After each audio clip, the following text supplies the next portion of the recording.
plano karon sa local government unit ning Dakbayan sa Osamis nga i-renovate ang karaang balay nga sa karon gipanag-iya na kini ning Dakbayan sa Osamis nga naa nahimutang sa barangay Aguada. Ang maong karaang balay ang kanhi gipanag-iya sa pamilyang Rodriguez o gibaligya ngadto sa syudad aron mapreserba ang kamahinungdanon niini nga dekada na ang gidugayon o plano sa syudad nga i-renovate aron himuong tourist spot.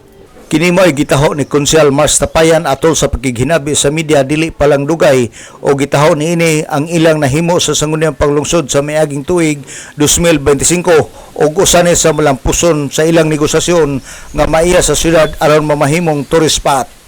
We assure the owners nga ato yung silba property na mahimot ako na sa kani makaputik sa property ato yung renovate o mapawalik sa ma-restore sa ilang daan nga imahin. So, ang mga takiya, may hatag og consideration sa EDO. Ilang ubos, ito naabot may 16. So, among property, gipalit sa EDO, 16 million. Ang value is more than 20 million as of now. Mautay 30 million. Pero, we plan to develop that, no? Nga, kay, kung nasa kamo hinga mo kay, karaan kayo mga lamesa, mga dipiranan, tanan, makaraan kayo.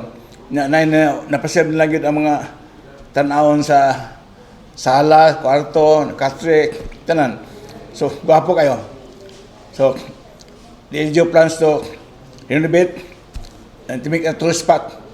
Si Konsyal Marcelian Tapayan sa sangguniang panglungsod. Gidugang ni Tapayan nga sama sa Cebu nga dunay mga karaang balay nga gihimong tourist spot ug mikita ang gobyerno tungod sa mga turista.